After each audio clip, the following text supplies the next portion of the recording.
Hi, everybody. It is CDB. I am here with number 8 of Kicking Back with Ballard's Bowling Academy. And I'm very excited about this week because we have on one of my favorites. And I think there's a lot we're going to be talking about, and we're going to be bashing Dell a little bit. So, mentioning Dell, we're going to bring in Dell Ballard, who will be joining me. On our live telecasts here, we usually have Dell and myself. But I do think, Dell, we will be getting into it a little bit with our guest. I know he's going to be on my side on a few of the things we talk about. So it's going to be a little 2 against 1. But we will get that. We'll get to that later on. As usual, before we start, unfortunate news, PWBA has been canceled for 2020. We are keeping our fingers crossed that possibly there might be something towards the end of the year.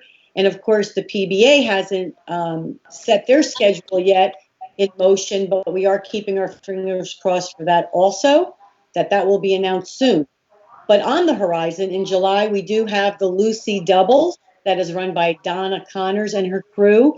And that is something that I know everyone is looking forward to. Some of the best bowlers in the world attend that mixed doubles event.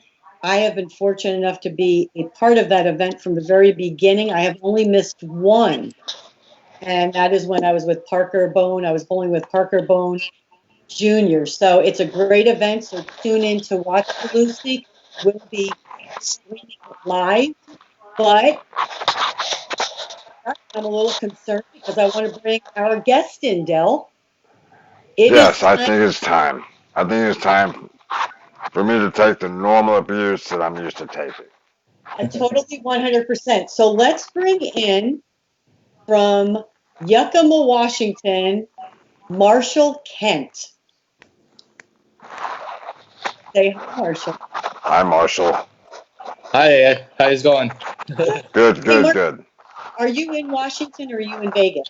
I'm in Las Vegas right now. Oh, My okay. house in Vegas. I just got back not too long ago, actually. So, Okay.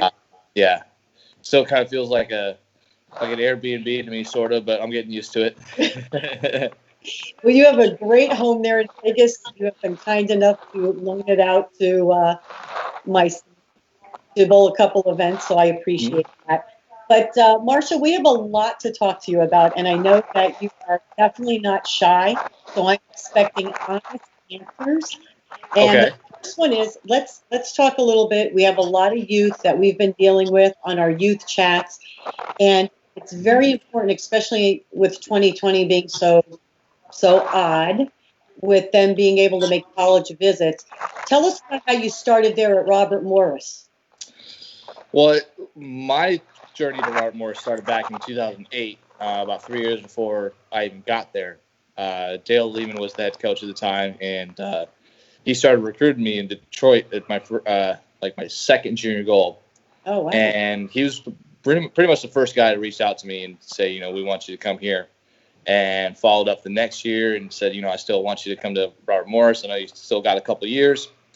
And then 2010 came along. We caught up again. And we went to dinner that week with a good friend of mine, Cameron Weir. And so then that week I ended up winning junior gold. And sure enough, all the coaches came out of the woodworks and said, hey, we want you to come here. And my loyalty was kind of with Dale because he was obviously the first one to talk to me before anybody else knew who I was. So that's kind of how I got involved in getting to Robert Morris. And then obviously bowled 3 years there collegiately and had a pretty good career. And honestly, I wouldn't have gone anywhere else. It was an absolute blast. What did you do at college, or what took place at college that you think prepared you for your Team USA years and moving on to the tour? It was a combination of a lot of things. I had a really good coaching staff to work with. DJ Hayes and I become pretty good friends over the years, and we still work with each other even years later. And then on top of that, we had a really good camaraderie of junior Team USA and Team USA members, or eventual Team USA members on the team as well. So not only did I learn a lot from the coaching staff, I learned a lot from fellow players as well. And they were pretty good at keeping me grounded, not letting my ego get too big. and And I learned so much in those few years that I think it helped me make Team USA. And making junior team, obviously, before getting there helped me gain some confidence in knowing that I could compete as well. So, and then my freshman year of college, making Team USA as well. And then everything kind of just took off from there. It's funny you say that, because with not having junior gold this year, it does, especially if you were a senior and you were still undecided of where you were going. I think that's the biggest thing that I've heard out of some of the kids, is that they were undecided, and it was like their last year to kind of meet everybody and make that decision. So it is so important. That's why I think now moving forward, Team USA needs to become even bigger than it is, because I think it's such a great stepping stone. If something like this happens again, which we hope it doesn't, but anything, whether it be weather or bowling center closes down, something terrible, we don't like to think about it, but something could happen, or the event has to be moved. So all of these other avenues that the kids have to be colleges, I think they need to take advantage of it. Yeah, it's really an unfortunate situation with collegiate bowlers not being able to bowl a national championship this year, especially the seniors. They're going the last year, and I'm fortunate enough to not know what that feels like, but I can feel for them, not being able, missing out on their one last shot at something they've been dreaming of. And with junior gold and meeting all their friends again, all the college coaches again, just being able to hang out and see everybody, that's really an unfortunate circumstance. And as much as it sucks, you still have to take the initiative and go reach out to college coaches and try to schedule some sort of visit if you can. And it's still on you to make a decision to decide where you want to go bowl, where you want to go study, and all that stuff. So it's pretty easy to play the victim card and say, "Oh, poor me," because of this whole thing. But really, it's an opportunity to really dial it down and study where you want to go, and really reach out, take the initiative and reach out and really try hard to make that decision for next year. Because hopefully in our lifetime we never see something like this again and don't have to worry about it. Exactly. But that still shouldn't stop you from moving forward, and really discussing with your parents and coaches and figuring out where you need to go. Well, Bowl TV, I know today has a virtual tour of a list of colleges, and I think they're going to be doing it. So for everybody who's listening, please take advantage of that. And I believe it's at 1:00 Central today, but double check me on that. But Bowl TV, virtual college, everyone should be watching that. It gives you an opportunity to see the universities. Okay, so let's talk about your greatness now. Your absolute greatness. So it's only because I'm on your team, not Dell's team. That's why. Right. We'll get to that. We'll get to our star-studded field of our team. Yes, absolutely. But you have 4 PBA titles.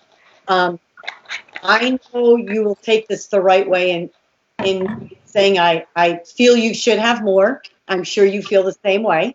100%. The reason I say that is 2014 Rookie of the Year.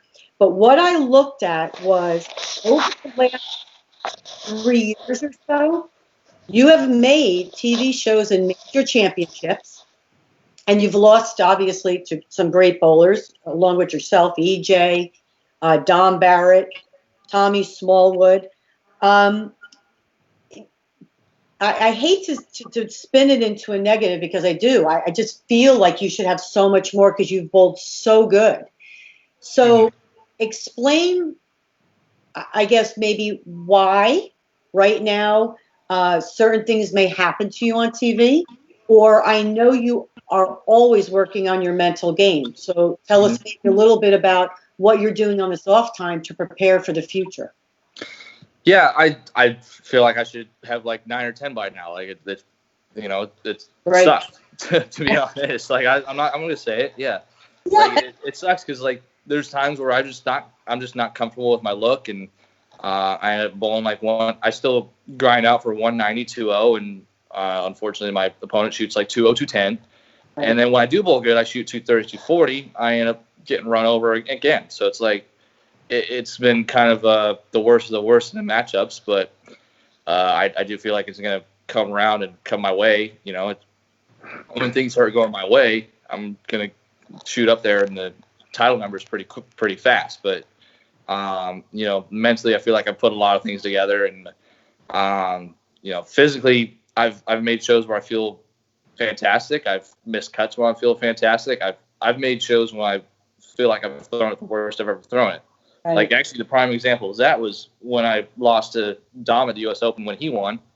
That was probably the worst I've physically thrown it to make a show, and it was at the U.S. Open.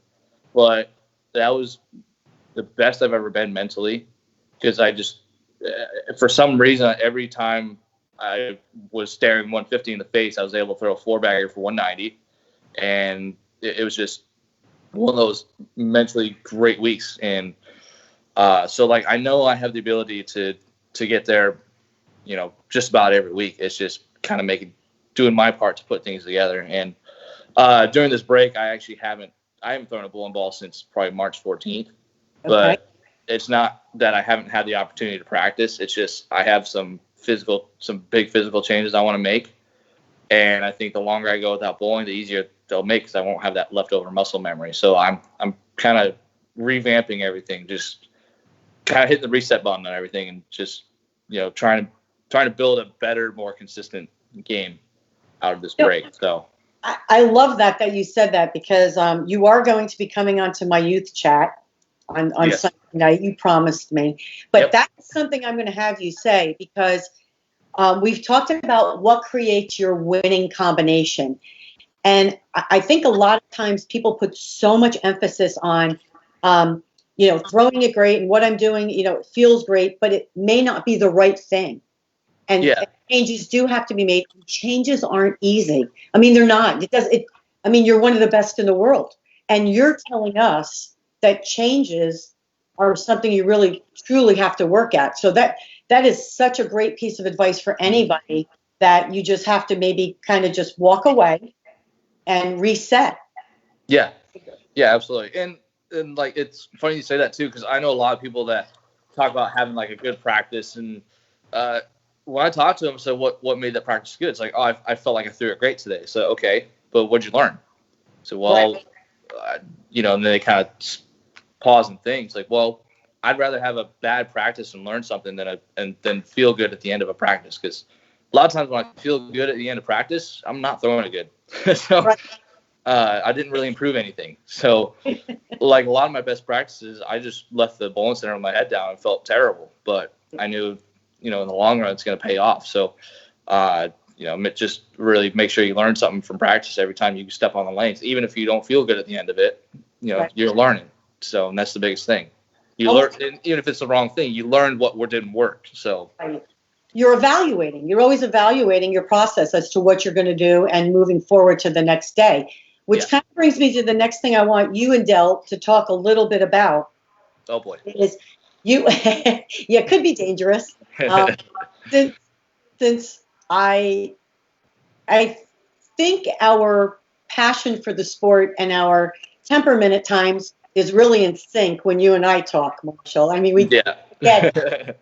But I think you and Del, I'd love for you both to talk about the ball rep and bowler relationship. And what I mean by that is this. It's not only about the ball rep helping you with the physical game and what ball to put in your hand, but how important is that relationship with the mental game? And I know, Del, you've talked about that for quite some time. So, Del, why don't you go first? How do you feel about that relationship? Well, the way I've always kind of looked at it, you guys are in a great position because you already know how to bowl. You know what you're looking for. Mm-hmm. What I do whenever I walk up and I assess is I try to see where you are mentally. If you're flying out, why are you getting frustrated? What's going on? Let's solve that problem so you can get back to having a clear head. And prime example, first time I met you. Do you remember when that was? Ooh, story time. Honestly, no. I should. The World Series at South Point. Yeah. In the bowling center. Yep. And you fried after 2 rounds, and there were still another 2 rounds to go. Mm-hmm. and you were on tilt, and I could tell you were on Yep. tilt, and it was 8 o'clock in the morning. You Yeah. hadn't even started. So I walked up to your dad, and I was talking to your father, and I made a comment to him. I said, "Do you mind if I have a little chat with him?" And he said, "By all means." Yeah. And so we had a little coming to Jesus party there, and I basically told you, you're getting in your own way. Mm. You know how to bowl. Trust yourself. Get rid of all this pent up. And you told me some of the things you were feeling. And I said, get out of that. Get refocused on what you're really trying to accomplish. And just go back to bowling. Because it was your first event. And I know you had all this pressure on you. You wanted to show how good you were. And to me, that's kind of the wrong frame of mind to be in. Instead of allowing yourself just to go out there and let it go. Yeah. And didn't you wind up making one of those shows? Yeah. Yeah. I made I think it was a Scorpion show or something like that. But to me, that's been the only thing I've ever seen. Physically, you're as good as they come. And I do think on TV you have gotten some bad breaks. You left a couple ringing tins when you didn't have to, and so I do know that some of the negative on TV can come back. But Mm-hmm. dude, all you have to do in my mind is just bowl. Yeah. Just bowl. Right. Yep. And I know whenever I try to relate it to myself, to me the fun part was bowling on TV. The hard Yeah. part was making TV. And Absolutely. that to me is all I ever tried to do when I was on TV. Time to let it hang out and have fun. Yeah. But I do. Yeah. I think you're one of the best. To me, you and EJ Tackett are probably the two guys that are one-handed that are not rev challenged compared to the two-handers. Mm. And to me, there shouldn't be a battle you can't win. Yeah. And that's my opinion. Same with EJ Tackett. Mm-hmm. You two guys, you guys are about as good as they come. Right. So So with all of that being said, Marshall, what do you take away from that when you are dealing with the ball rep, whether it be in qualifying or on TV? Mm-hmm. Like, I mean, obviously, ball rep player relationship is different for everybody. For me, a ball rep's more kind of a like when I'm lost and have no clue at all. Because for myself, I'm usually pretty good at figuring out what's going on, and sometimes I'll call Dell or Tim or Jim over and just help me stay mentally grounded or get me in the right frame of mind. But like as lane play wise, I'm usually pretty good at figuring it out, and I don't really. I've never been one to want someone behind me and tell me what to do all the time because I like to figure it out on my own, just like 9 out of 10 times. But when I can't and feel like I've tried everything I can, that's when I call one of the guys over and said, like, dude, I can't figure this out. Like, what's going on? Like, what am I missing? And sometimes it's a little physical tweak. Sometimes it's just a little mental, like, all right, get your stuff together and, figure it out. And then sometimes it's a ball selection, or maybe it's just a same ball, a different layout. But yeah, we've been pretty good at communicating about how, like, if I need you guys, I'll call you over. Like, I don't need to be checked in on every 10 seconds. Right. So yeah, you're very self-sufficient, and I respect that. I didn't have a tour rep when I bowled, but then whenever I did later on, I would always go through all of my processes, and then if I couldn't see it, okay, what am I missing? Yeah. Yep. Right. Yeah. Exactly. So I relate to that really well. Yes. And I like that. And a lot of bowlers now, because it's going to lead me to the next thing. I mean, the relationship is different. Some bowlers like the attention. Some bowlers just kind of want to be left alone and do your own thing. I do think I like to do your own thing. I mean, I don't know at times if that's being maybe a little stubborn to prove that you can do it yourself. Because I know I fell into that a little bit. It was like, I can figure it out, or I can do something. And I do look back now and I go, I think that was being a little stubborn. Yet I think that's a growing process too of that aside. But you are one of the ones on tour also that uses urethane a lot. or when it calls for it. I shouldn't say a lot. Yeah, when it calls for making it. it too much. But so it's kind of had a resurgence here in the last few years. Tell us a little. Okay, so tell us a little bit why have you seen that come about, and why do you use it when you do?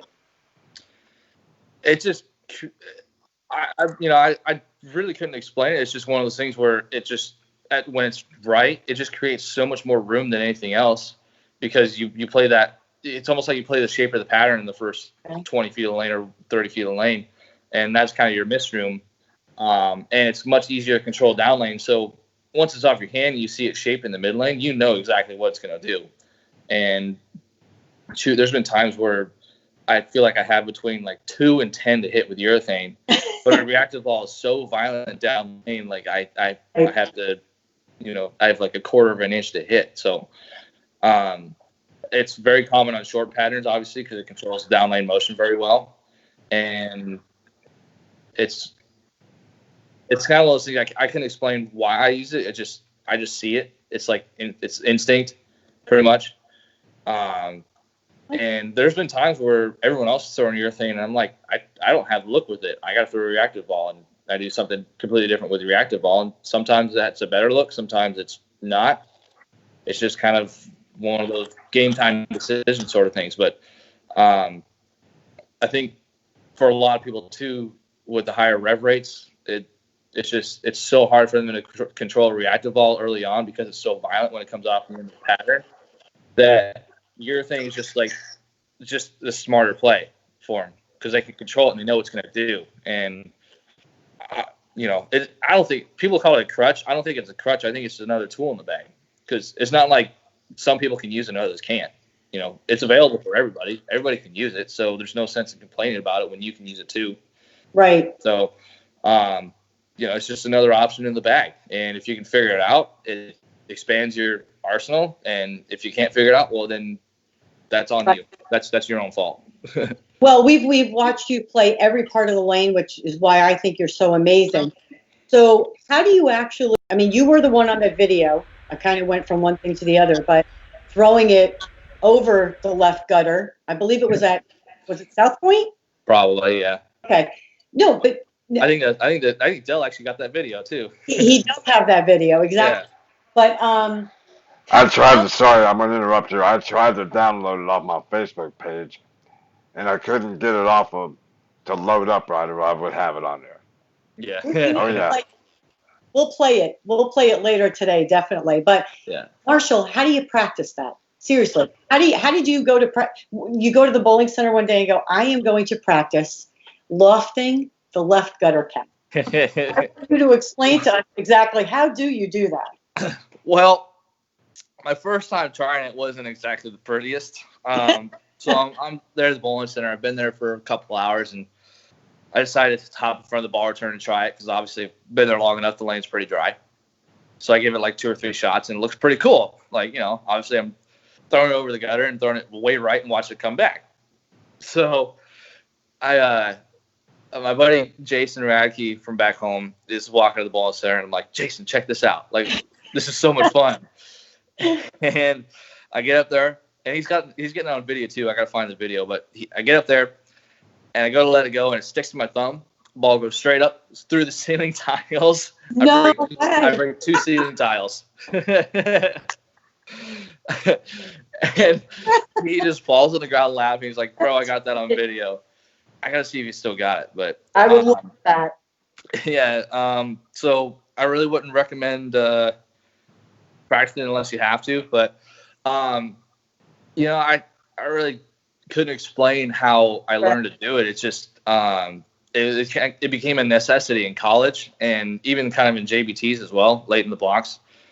And so I think it came from just doing it and figuring it out, like the touch that goes with it.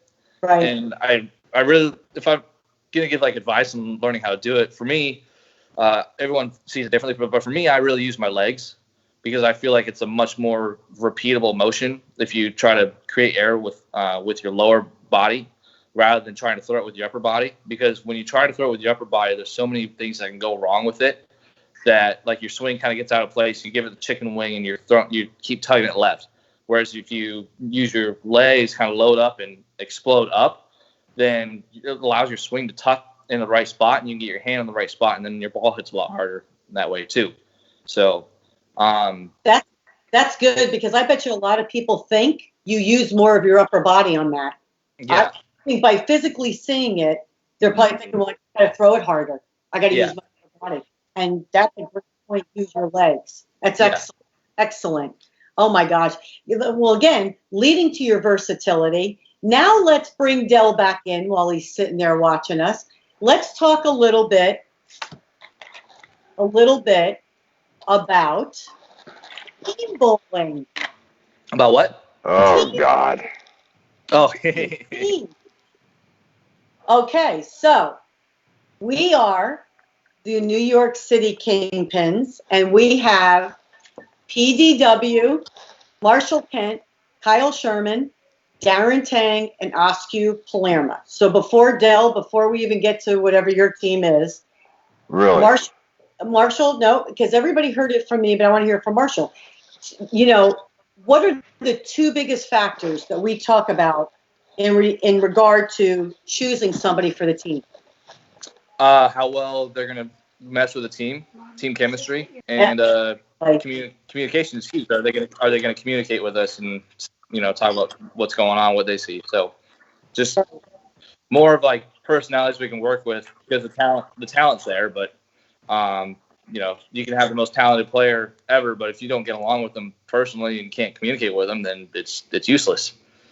It is a lot about, because you guys do communicate a lot. I mean, even when the three, I mean, you, Kyle, and Darren and Pete, I mean, we're going back and forth, and I mean, just a great chemistry. So now we talk to Dell about your team, Dell. What are the two key components for your what is the name of your team again? Something about muscle. Yeah. Motel Muscle. We got to listen our picture. What do you think is the chemistry for your team?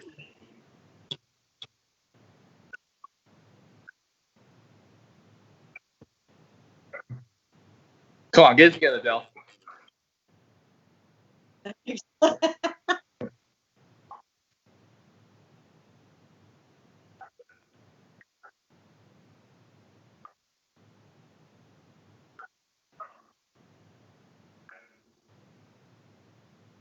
Okay.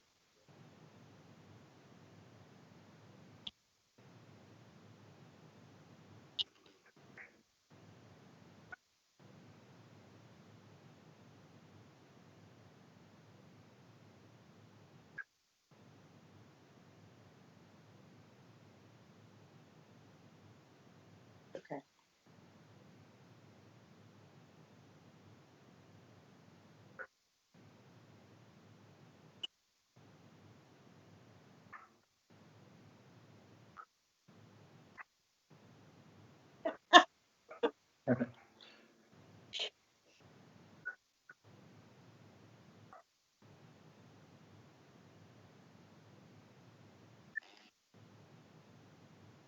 It is a wild place, and I do think that's where that team chemistry and who you're bowling with makes it makes a big factor in who you're choosing and who you're putting together. But the thing I like about our team, and you really do have it on your team also. I mean, we did finish second a couple years ago. Is there isn't anybody on that team that I don't think you could say you can't put up in that 10th frame to get up and throw it for the cheese, which is number one. I think that's important. And I know I had a conversation with Stu Williams yesterday, and he said, there really isn't anybody who can't get up there. You're usually not going to put the people you draft in the anchor position. I tend to disagree with that a little bit, because people lose their look. I mean, so are you only supposed to rely on two people on your team to be able to throw it, which is Peter Marshall or Marshall and Kyle? I do understand, and I'm gonna break in. I had myself on mute by accident because I was trying to get set up here. But our team seems to. I know my guests heard me, but the rest of the people did not. So All I know is my team seems to be a little dysfunctional in that environment. Oh. And I think for some reason we really need to change our attitude. So we got a couple of guys that won once already, and a guy has 4 eagles. So I'm hoping to put up a fight this year. I want you guys again. Marshall, how you feeling? What are we going to do this year when we get to Maine? We're gonna run Dell's team over. That's what we're gonna do. Yeah, okay, good luck. Again. I do want you to know, Marshall, Again. 2 years, 2 different drafts. Yeah. I have been mad at 2 of my best friends. Right. First was Tim Mack. Whenever he drafted Wes Malott 1 spot in front of me.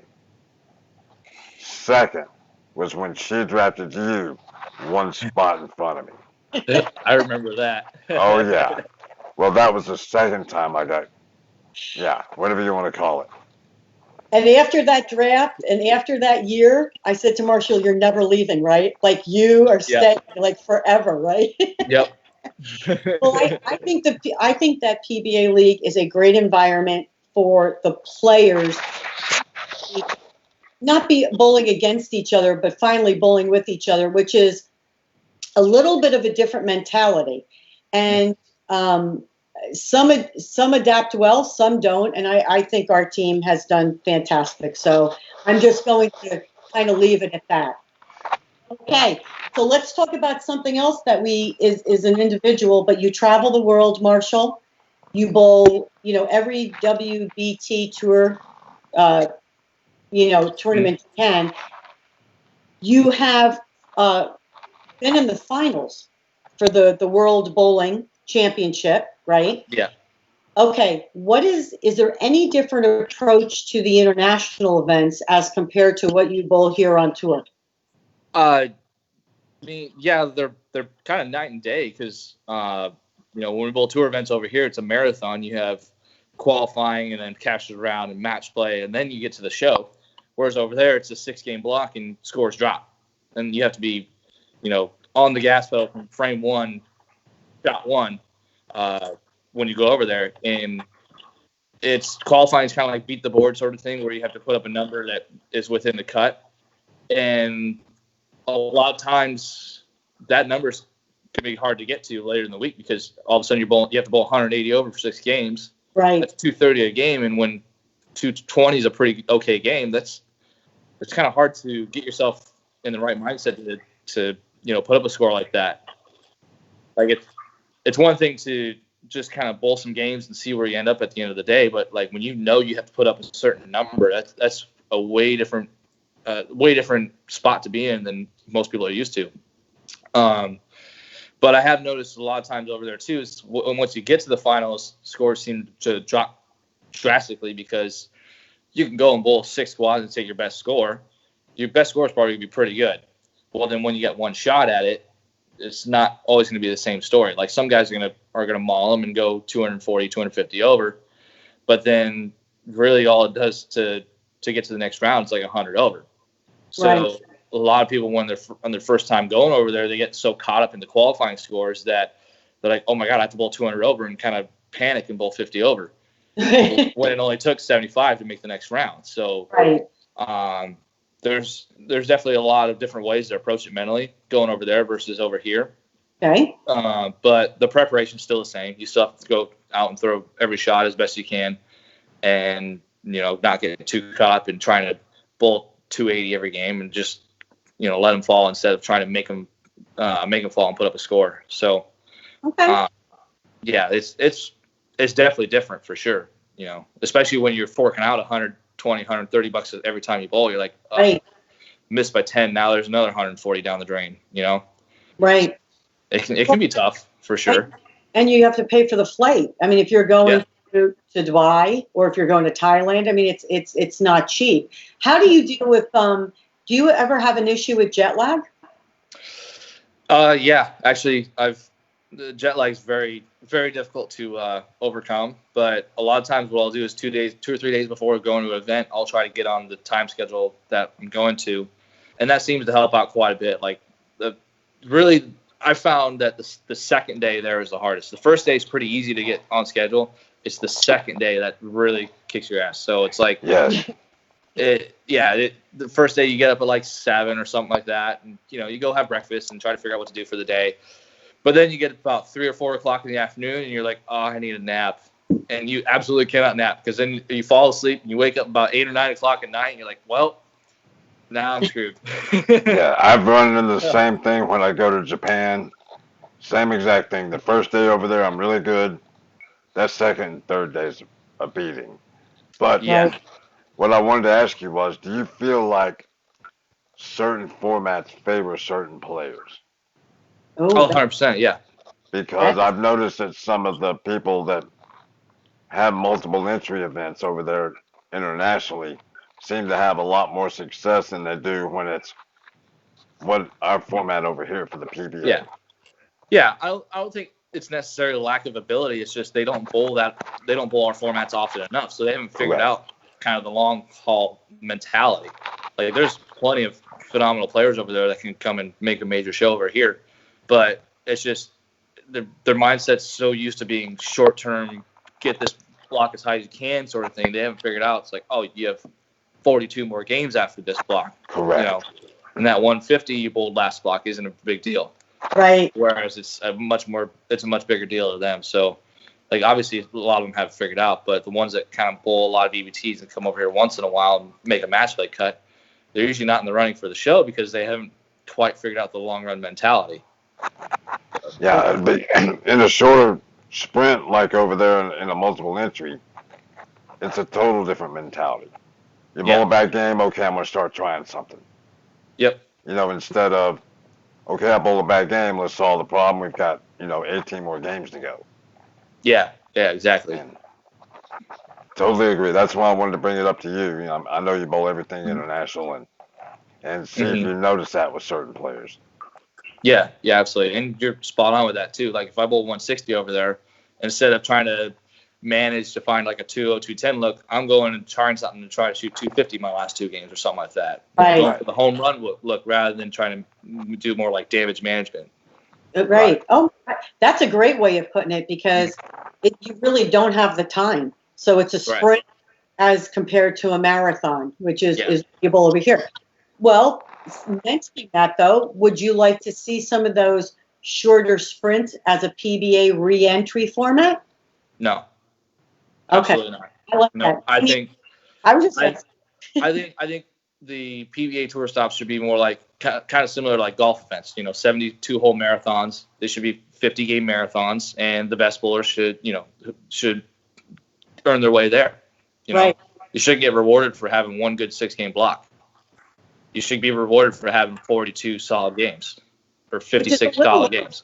Which is a little old school mentality, and I like that. I think the longer formats, the cream always rises to the top. Yes. And again, like you mentioned, that one game should not matter.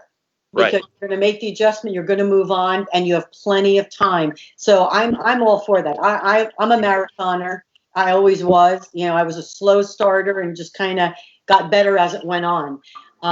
Definitely not a sprinter, never have been. So I definitely like that idea. Yeah. And I don't say it because it's the format that I like. I just think it's more of like a I don't want to say like maybe like an integrity sort of thing. Like, if you're the best, you should be the best over the long haul. Right. Rather than I don't have a problem bowling those the shorter sprint formats at all. But I think for a PBA national title, the best should always come out on top. And if you're the best, you should be able to make it over 56 games. So now that you said that, I did have somebody send me a question. Okay. What is your favorite pattern and why? I don't have a favorite pattern, actually. Okay.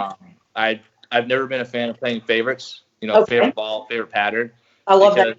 Now I feel like if I have a favorite, it's something it's kind of now that would be kind of my definition of a crutch. Like if I have a favorite ball, I'm always going to go to that ball when I'm in trouble, but it could be the wrong ball 9 out of 10 times, but I'm still going to go to it. Right. Whereas I like to see things kind of objectively. Like I like to figure it out as it comes, and keep my options open to everything. So like if I keep my options open to 5 or 6 balls, right, I have a bigger possibility of picking the correct one rather than saying, okay, I'm just going to go to my go-to. And if it works, great. If not, then, you know, at least I'm comfortable with it. Like, I don't like being in that 1-ball, 2-ball comfort zone. Like, I like to keep my options open. So, and that's why I don't say I have a favorite pattern too, because obviously that would change my mindset going into it. It's like, oh, I love this pattern. This is one of my favorites. And then if I don't bowl good, now I'm just like, well, what happened? Right. Every pattern's a different challenge. Every ball is everything's just objective. So you're much more open-minded. You're much more open-minded to everything, and nothing shocks you. I mean, it's which I think is a great way of things, because again, you walk in and it's something new. So you can't dwell on a negative because you didn't look at it that way. Do you though? And this was another one from one of my kids last night, actually. Do you have a benchmark ball? Like, are there bowling balls, 1 or 2 or whatever, that you always start with no matter what? In a practice session, not actually in the tournament, but when you go to well, so I guess my benchmark would be kind of balls I take everywhere with me. And that'd be a phase 2 and a high road pearl right now. Like, those are 2 balls I can't go anywhere without. So if I had to pick 2 as a quote unquote benchmark, then those would be 2 of them. Right. And actually, now going back, I do have a favorite pattern, but this is not because I bowl gun on, just because it's a really fun challenge. It's the original flat U.S. Open pattern, the 1-to-1 ratio U.S. Open pattern. And it's not because I bowled well on it, it's because I love the challenge that it presents. In the sense that you have to be on top of your game mentally, physically. You have to be you have to be on top of the transition, and then you really have to manage the bad pairs and take advantage of the good pairs, and that's just like the definition of an absolute grind out. So I like it for the challenge. So besides what you just said about the grind, be something that you would tell youth bowlers, what is the most important part on a grind out? You said manage the pairs. Mental, I love it. Be mental. And that's the other part is earlier when you spoke about that, you can't really, on those flat patterns and when they're challenging, you can't have a lot of highs and lows. You have to maintain some type of, I don't want to say stability, but just wherever your medium is, you got to keep it going all the way. And Del, I'm sure you won 2 U.S. Opens on tough conditions. Did you feel with the mental, you had to be mentally tough more so than the right ball? It was more about, like he was saying, on the hard patterns, you kept working at it, you grind, and then you find something, and when you take advantage of it, that's when you got to move up in the standings. You weren't trying to shoot 250 right out of the gate. If you did, you were lucky. And you knew the next pair wasn't going to be like that. So you have to set your expectations here. It's okay if you bowl a little down here, but then when you have it, you have to take advantage of it. And that's what I like the most, because the longer you bowl on it, the better you get at it. You figure it out. You start seeing tendencies and trends, and then you play into those trends. Yeah, definitely. And that's why I love bowling. U.S. Opens, tournament champions, the Masters, and mainly the Masters because of the format. I love instead of a 1-game 30-pin bonus, when I bowled, it was 4-game matches. And so whoever had the high score won. So to me, it's another longevity match on total pins. Yeah. I think the Masters, and for the women, the Queens, I think anybody who's looking to get some experience, PBA or PWBA, I think those are 2 tournaments they should enter. Yes. You're not looking to beat the best bowler in the world. You're looking to make a cut. And once you make the cut, it's a free-for-all, because it's luck of the draw, luck of the pair, luck of who you get. I mean, it really is, but it gives you a different type of pressure to make the cut and then move on. So that's a really good analogy on that one. I like that. Marshall, moving on. So in 220, you're going to be bowling, because I feel positive about everything. I just think things are going to change. So what is next on your list? I know you're going to work on your game, but are you bowling the Lucy? No. You are not bowling the Lucy. Okay. So the next event for you would be whatever the PBA is going to have on schedule, correct? Pretty much, yeah. Okay. And then 2 things on Marshall Kent's wish list for himself. And it could be bowling. Doesn't have to be bowling. What are 2 things on your wish list? A new set of golf clubs and a major title. Oh. Notice how the Okay, hold on. Hold on. Time out. I love that. Golf clubs before the title. That's what I was going to bring up. Awesome. Yeah. People, golf clubs before, yes, that major title that I want on my resume. I absolutely love it. Okay. If you could wish for one major title, which one would it be first? Because you're going to have many. What would be your first? Tournament of Champions. Oh. At Riviera. I was sure you were going to say the U.S. Open. I was sure you'd say the U.S. Open. That's okay, though. I respect that. Since we're being honest, if this was about 4 or 5 years ago, I would have said U.S. Open. Okay. Like probably 5 or 6 years ago. And okay, so what changed your mind? Why the TSC over the U.S. Open? Ever since I went back to Riviera, the history there, and I agree. kind of the prestige of everything in that building. So that, and plus it's the TOC, everyone's a champion there. Like, obviously everyone's earned their way to that tournament. So yep. you're the champion of all the champions. And when you do walk in that center, because I remember the first time I attended, I was, watching Dell, the building in general was just, oh my God. There were, there just were pictures and even the hair on my arms now I stand up. It's just, there was so much history and everybody in that building was so awesome. Yeah. I mean, it just looked around and there was just awesomeness everywhere. And I'm like, oh my God, you can watch everybody here. This is just, it's fantastic. So I agree with that. I could see where that would move up on your list. Definitely. So you said golf clubs. And before we let you go, what does Marshall Kent do on his off time besides golf? Because you're going to say golf, aren't you? Yeah, you caught me.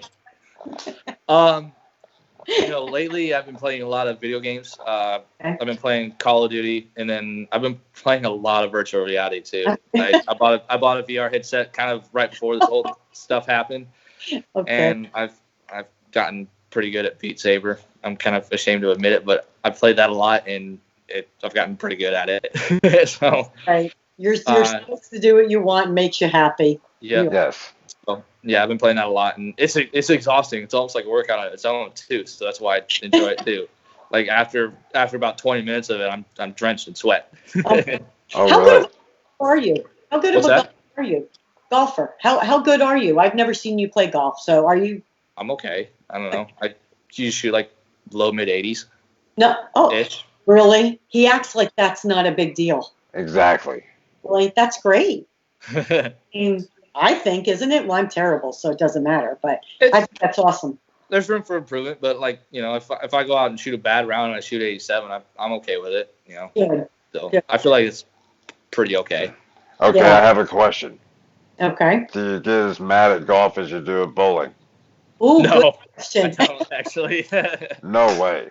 It's so funny. No, so outside of a bowling center, I'm probably one of the most mild-mannered, upbeat people you'll ever meet in your life. Like I don't get mad at anything ever, but a bowling center, bowling just infuriates me for some reason. I think it's just because I know how good I am at it, and when I don't perform to my expectations, it frustrates me. But like at the golf course, if I hit a bad shot, I kind of, I say some stuff under my breath, but I don't actually get genuinely mad at it because I know I'm not that good at it. Right. So, wow. All I'm gonna say is wow, because I played golf back in the 80s and 90s with all my tour guys, and about 90% of them acted the same exact way on the golf course as they did in the bowling center. Yeah. Now I have had a couple moments that I accidentally snapped a putter shaft and I didn't really mean to. Oh yeah. So I was a little mad. Yeah, so actually EJ was there, so I lipped out the third putt in a row. Right. I was like 1 or 2 over going into this hole. I lipped out again, and I kind of put it on my shoulders, and I'm just like, I kind of gave it the little, and it snapped. I was like, I didn't mean to. It just kind of did. I was like, well, that looks worse than it is. Right. So he started out with, I don't get as mad on a golf course, and we ended with snapping a putter. So okay. So it looked way worse than what it actually like generally was. But like I don't actually get mad and stay mad and get really frustrated. Like if I miss a putt, I'm like, that sucks. All right, Right. whatever. But, okay.